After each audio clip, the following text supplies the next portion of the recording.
Howdy. Welcome to This Is Where I Land. We've been talking about freedoms, and this week we're going to continue on that theme. This week's theme, though, might be a little different because we're going to be talking about the freedom to change and letting go of the life you thought you'd have. I always thought freedom meant getting to choose your own path, but lately I've been wondering if real freedom is something else entirely. What if freedom is having the courage to let go of the life you thought you were going to have so you could finally embrace the life that's actually in front of you? Because this is exactly what I've been learning. I came across a quote this week that I couldn't stop thinking about. It's by a Danish philosopher named Soren Kierkegaard. And he once wrote that life can be understood backwards, but it must be lived forwards. When I read that, I immediately thought about what it's like to receive a life changing diagnosis as an adult. Suddenly, your past begins to make sense in a way it never did before.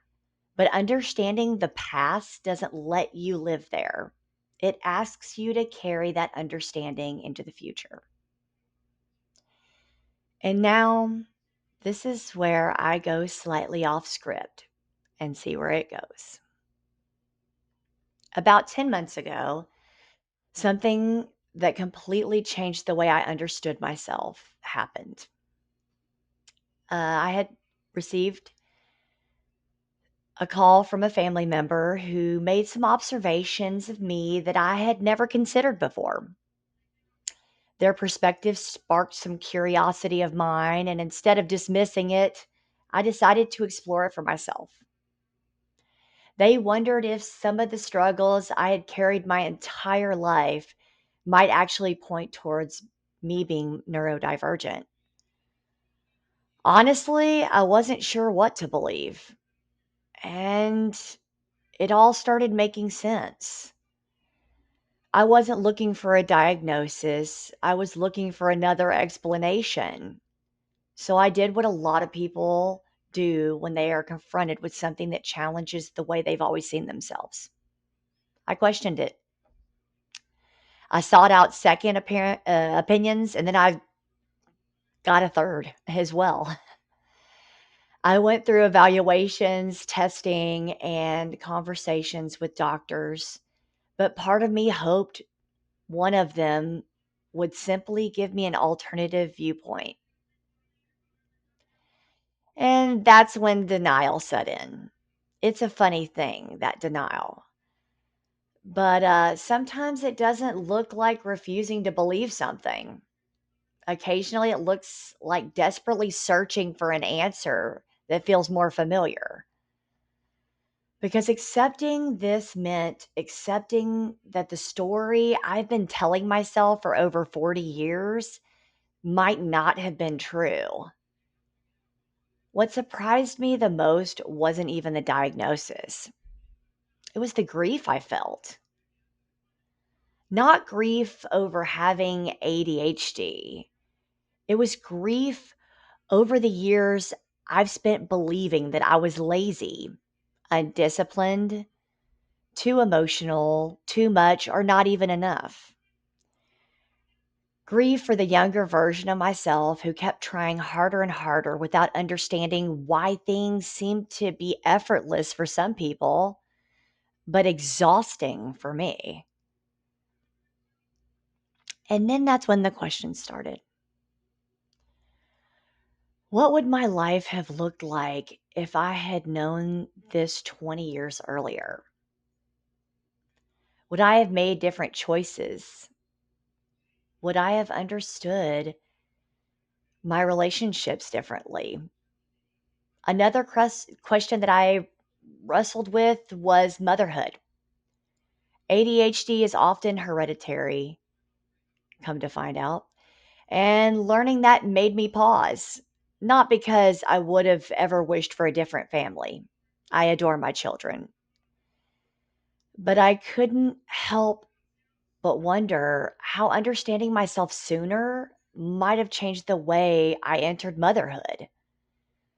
Motherhood is challenging in itself, and it's challenging for everyone. But many neurodivergent moms talk about a different layer of difficulty: the constant sensory input, the emotional regulation, the mental load of remembering 100 little things, trying to motivate yourself when your executive functioning is already stretched thin, wanting so badly to be calm and be a present parent to your that your children deserve, while also learning how to manage a brain that works differently. I think that was a turning point for me. And here's where the hope comes in. Eventually, I realized something. The diagnosis didn't give me a different brain, it gave me a different lens. For the first time, I wasn't asking, "What's wrong with me?" I was asking, "How does my brain actually work?" Now I'm learning things I wish I'd known years ago: that emotional regulation isn't a character flaw, that task paralysis isn't laziness, that executive dysfunction isn't a lack of ambition. I'm learning that I don't need to become someone different. I need to stop measuring myself by systems that were never designed for the way that my mind works. And maybe that's what freedom really is: not pretending that the grief doesn't exist, not pretending I don't wonder what could have been, but choosing not to live there, choosing instead to ask, now that I know this, what beautiful life can I build from here? Because if there's one thing that I know something about, it's being resilient. This diagnosis wasn't the end of my dreams. It was the beginning of understanding how to reach those dreams. I get brought back to a place where I found a really awesome reference to a song that I've loved for many years by Tracy Chapman, Fast Car. I'm sure we all know it. When I was younger, I thought it was about escaping, about getting away. But the older I get, the more I hear something different. I hear someone searching for a life that finally feels like their own.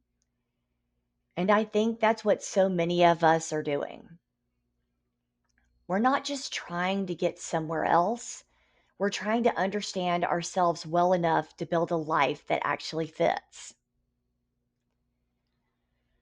I think one of the biggest misconceptions we have about change is that once we finally accept it, everything is supposed to feel lighter. But that's not at all how change has felt for me. Change has felt messy, confusing, uncomfortable, and then there's other days it's felt empowering. And some days I feel like I take 3 steps backwards. I think we talk a lot about the destination of change. We celebrate the transformation, but we rarely talk about the middle, the place where you're no longer who you used to be, but you're not yet comfortable with who you're becoming. That's where I find myself right now. I'm learning new systems, questioning old beliefs, trying different approaches, keeping some things and letting other things go. It's not a straight line, it's an experiment. Maybe your change has nothing to do with ADHD. Maybe you're learning how to live life after a divorce. Maybe you're grieving someone that you loved. Maybe you realize the career you've built isn't the one you want anymore. And maybe you're changing your beliefs. Maybe you're becoming a parent. Or maybe you're learning who you are after your children have grown. Whatever it is, change has a way of asking us to become someone we've never had to become before.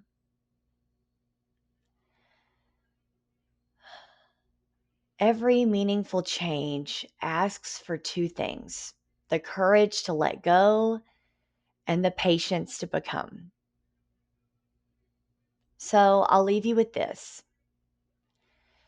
Where in your life are you resisting change? Are you going through an unexpected time in your life that forced you to pivot in a different direction? And where might change be trying to set you free? If this reflection gave you something to think about this week, I'd love to hear where it took you. Leave your thoughts in the comments because I think we learn something when we reflect together. Because maybe the most important conversations we'll ever have are the ones with ourselves. Until next Sunday, keep asking good questions, keep becoming, and remember, wherever you are in your journey, I'm glad this is where we landed today. I'll see you next week.